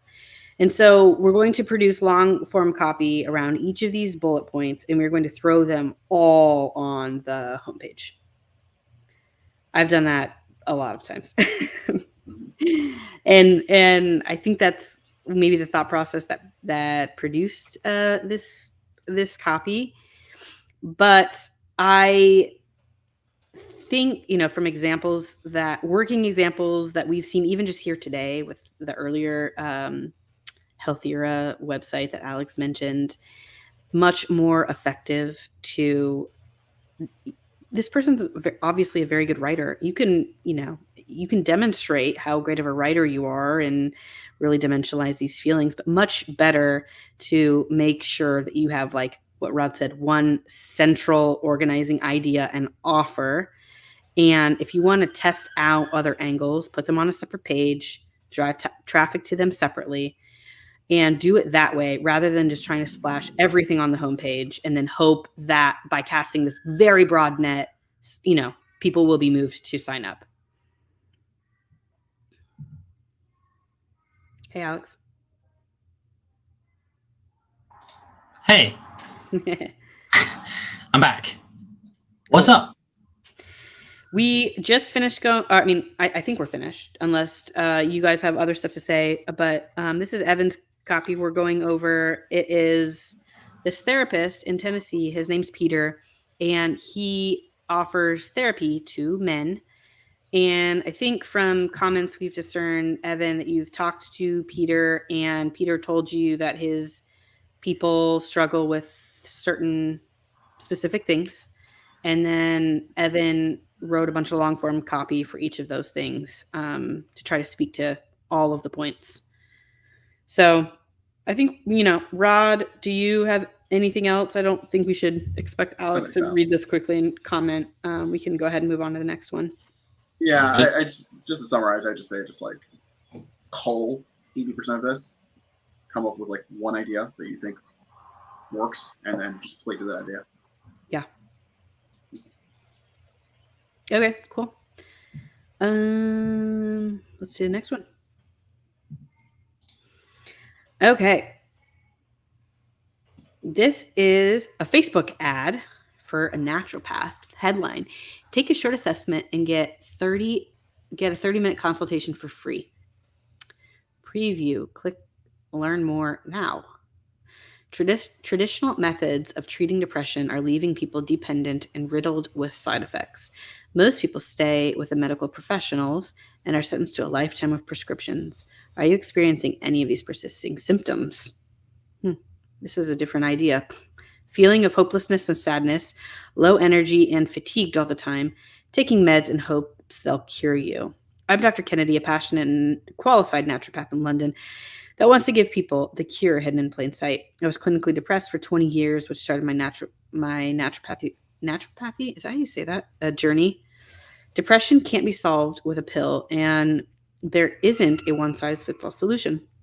Traditional methods break these two cardinal sins. I've learned very specific things that contribute to depression and things that can help the suffering. By getting to the root causes, people experience increased hope and happiness. Energy levels rise, no more unexplained physical pains. Curious about how a tailored approach in naturopathic treatment can help? Then take a short assessment now that comes with a free 30-minute consultation to start your personal healing journey with a link. And that's it. Okay.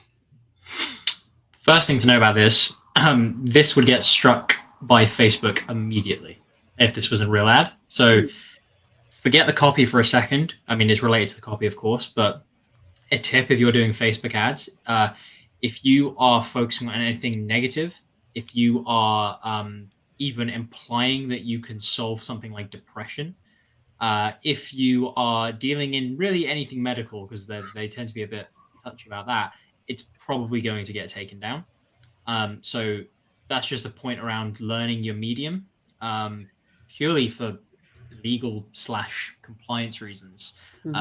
Lindsay, I know obviously in the financial world, it's very important for legal reasons on any ad platform, especially the likes of Facebook and Google. It's very important for compliance reasons. So this would need to be redone just from scratch with Facebook ad compliance in mind. First thing to say. But let's not judge it based on that. Yeah, let's assume this is Facebook, but from like a la 2013. When like ads, it was the Wild West and you could run anything. And let's just assume the good old days. Yeah, the good old days. Make Facebook great again, honestly. Yeah. Okay. Then in that context, let's just look strictly at the copy. But I think what Alex just said is like the only main point to actually take out of this. But then, aside from that, let's just look at the copy. Yeah, I'd say so. Let's look at your headline and preview. Another thing, this being a Facebook ad that you didn't include is your creative. Now, arguably, your creative is the most important part of the whole Facebook ad. By creative, I mean the image or video that is the main bulk of it. So something else to think about if you're doing Facebook. But anyway, let's just imagine it was a headline. Take a short assessment and get a 30-minute consultation for free. What are we talking about? Yeah, what are we Like, talking about? I mean, again, you haven't specified what audience this is for. If this is like a retargeting email where they're going to recognize the brand immediately, then okay, you can start with an offer headline. But assuming the way that this is written, that it's a cold targeted ad, which is going to an audience who've never heard of the company before, I don't want my main bit of real estate taken up with the offer that I'm trying to convince them of, because like that headline could mean anything. That could apply to any business under the sun.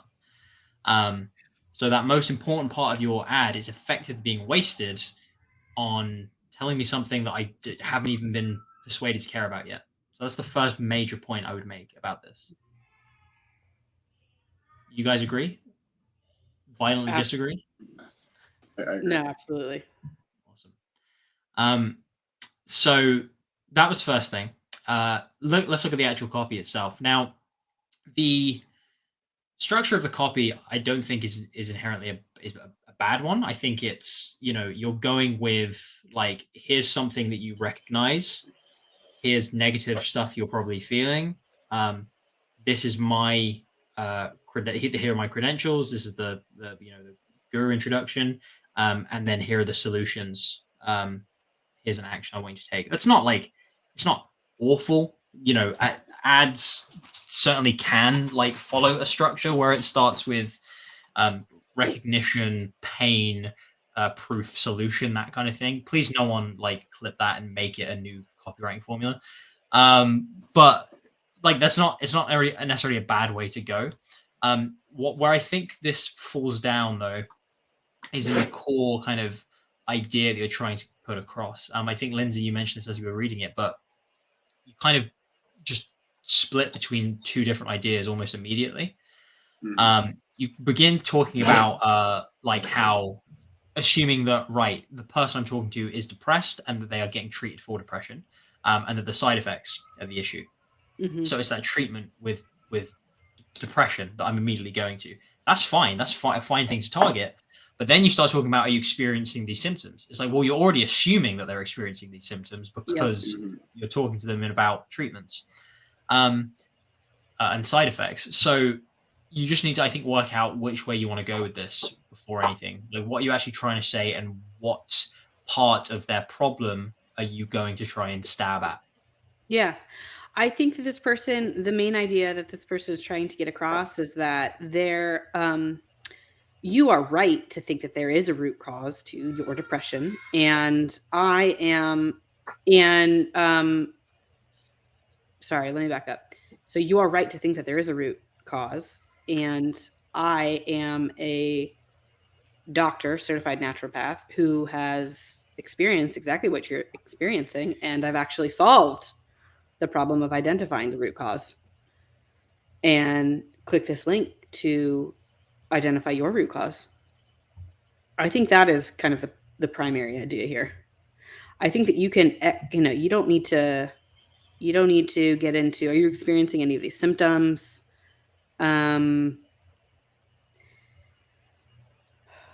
I think, this is along the same idea. Go to your typical medical professional. They'll just give you another prescription and say, that's just depression. Sorry, But Dr. Kennedy is a doctor who not only feels differently, but knows differently, because he has helped, however many thousands of patients identify their own unique root cause and then fix it.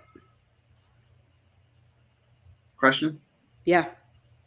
Lindsay, if I can dick my emails, can I also dick my Facebook ads? I think you should dick I think you should dick very well your ads. Yes. Okay. So more seriously. So to that end, first line, top stuff, headline, disrupt, intrigue only a little bit, and then move to click. Yeah, and that's also why I wanted to highlight this comment, what you just said, Rod, which is Tristan just said, this Facebook doesn't really go into how I would achieve this positive end result. Does this help people click, learn more, or dissuade them from the lack of trust? Well, again, as Rod has just alluded to, it's not about revealing the solution. You know, a Facebook ad is not meant to be a sales page. It's meant to be effectively a lift. It is something to move you through to the main thing that's going to do the convincing. It is the portal. So yeah, it does not dissuade people from clicking. You need to be intriguing enough or have enough proof shown so people will listen to you. But that doesn't mean you need to reveal everything that you're going to talk about. Yeah, you should not reveal everything. You should intrigue enough to clearly indicate people to learn, you know, that in order to learn more, they must click. Park said, what is dicking ads? We've fallen into the live stream trap where we've assumed that everyone's been watching from the beginning and understands what what was supposed to be a joke, and now they just think we're weird. Yeah, that's weird. Yeah. So for those who joined late and did not catch the earlier part of the stream, or are new and have not seen our videos about the DIC format, we're referring to the DIC format, which we often use to refer to marketing emails. Your marketing emails they have only one objective, not should, they do. They only have one objective, which is to move a prospective customer to click one link in an email. And a good formula for that you can follow to do that is disrupt with your subject line and your first line. Disrupt is really about like grabbing attention.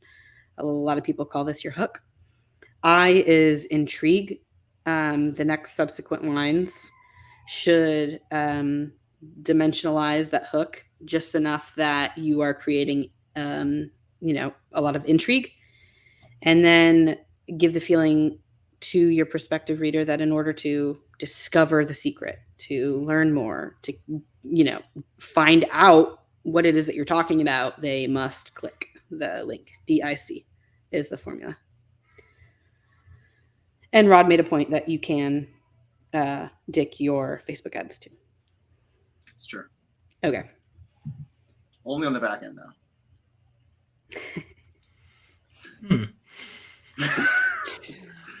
Anyway, it's so funny because like I'm putting out a fire and I'm joking about penises like on stream. So this is great. This is what being a copywriter is like, guys. This is why you want to get into this. This is exactly it. So yeah, I do agree. I think like one of the main things missing from this, and I would say the same if it was an email too, is like, what is the mechanism for discovering this root cause? And I think, what this copywriter is doing is, you basically have to click to sign up for a free 30-minute consultation to discover your tailored approach. But I would find something that's maybe a little bit more proprietary to Dr. Kennedy. And specifically the solution or the formula that he discovered that helps people find their root cause. And then I would create some sort of like intriguing mechanism and build my ad around that. So like my son suffers from eczema. If you've been listening to these, I think I've talked about it on this show before, but he's had eczema for like 4 years. And so I am currently in the process of trying to heal him of his eczema. And I went through a lot of the similar process that this person is describing, where you go to, traditional doctors and they say, oh, that's just eczema. Here is, another cortisone cream, prescription cortisone, and an allergist, dermatologist. Everybody says the same thing. Oh, sorry. That's just eczema. It flares up, and then hopefully he'll grow out of it. But I know, because I'm his mom, that it's not just a skin thing. And so what I have discovered is actually it's a gut thing. And through a series of tests that I did on my son, I discovered that he has a bacterial imbalance in his gut. And he actually had 2 types of bacteria that are supposed to be, they're good bacteria in your gut until they become super elevated. So you need to have a balance, right? So his were way out of whack. And I went to a alternative medicine doctor who helped me diagnose this, and she figured out a protocol for us to follow that includes all kinds of just natural ingredients that you can buy at your supermarket. And his eczema, I mean, I'm basically watching him heal from the inside out. And that's been our experience. Very similar to this. So, if Dr. Kennedy were my doctor, I would go back to him and I would want to learn more about, like, what is it about the gut? What is it about?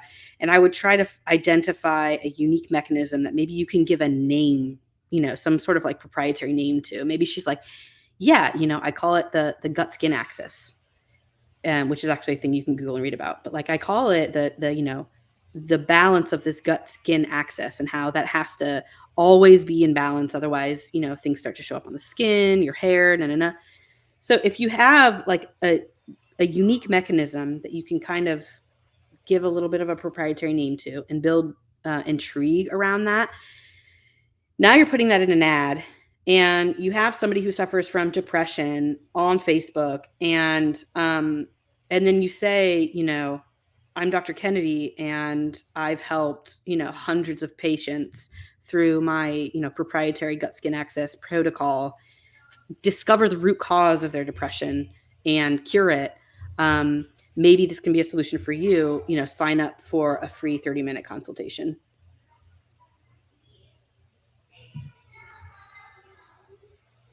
I went off on a range there. No, I like that a lot. Yeah, I was trying to find the unmute button. Yeah, that's I think you've so perfectly summed up like the perception in marketing, and just how having a good angle on things always transforms it into something that's extremely useful. Yeah. Or something that seems extremely useful. Well, and I think like the point is, like, remember, people are on these social media platforms where they're expecting to have a social experience. They're not necessarily shopping for a doctor to heal their depression, right? And so you really have to lean heavy into intrigue on these Facebook ads, assuming that they work again. So, and I think one way to do that we do a lot in financial copy, because a lot of, financial copy is so saturated. A lot of the editors are doing the exact same things. You just have to come up with kind of like clever mechanisms to make them seem unique and different. So, rather than coming at this as like, here's yet another, naturopath trying to heal your depression, you've got to do something different, something that's unique to Dr. Kennedy. Okay. Guys, I have to jet at 5. I don't know what your guys' schedules look like, but I'm looking through the rest of our critiques. We've got 3 more that I saw that came in that we did not unfortunately get to. And that's my fault. I should have caught the earlier, we had 3 submissions from the same person. We generally want to just stick to 1. So part of that's my fault. I didn't catch that. I apologize to those who submitted and we haven't got to them. What do you guys think about I'll just make a mental note to save these 3. We'll start out next week, unless you guys are able to stay on and finish up. What do you guys think? We can definitely do them next week. I cannot stay on. I need to go and do some stuff. Yeah. But we can definitely get around to them next week. We will start with those. Yeah, I think, guys, generally, we do these on first come, first serve basis. We don't always get to everything. Sometimes we do. We moved a little slower in the beginning today, but what we'll do is we'll commit to finishing these up next week on the next Whetstone Wednesday, if that's cool with you all. Yeah. Otherwise, go ahead, Ron. Let me say, also, I am incompetent to continue to stream by myself, so I'm not going to do that solo today. Maybe in the future. But if I get some time, I can maybe go up and just finish these independently, and I'll just ping you guys in Discord as I go through them and give you some feedback and everything. Just so we can start next week with like a clean slate. And if you have questions, you can feel free, of course, to like ask me about them. Just so that you guys don't have to wait, a week, and then you might like have edits you want us to take a look at again. I can commit to doing that. Yeah. And, regardless, like, we hope even if we didn't get to your copy today, everybody learned something and got some useful information and, to get better. We appreciate it. Perfect. Guys, as always, I love hanging out with you. Love critiquing copy. Audience, love hanging out with you. Hope you enjoyed it.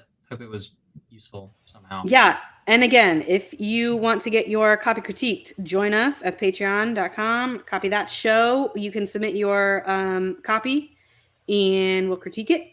And, there's also so much going on in the Discord. If it's not us critiquing it, you have other copywriters in there who are active and critique as well. It's just, what is that saying? You're the average of like the 5 people that you hang out with. I personally find it to be so true. And if you aspire to be a copywriter, go hang out with other copywriters, preferably those who are better than you. But, it's not necessary. You can learn from your peers and from, your mentors, obviously, as well. So join us there, and we will see everyone next week for Whetstone Wednesday.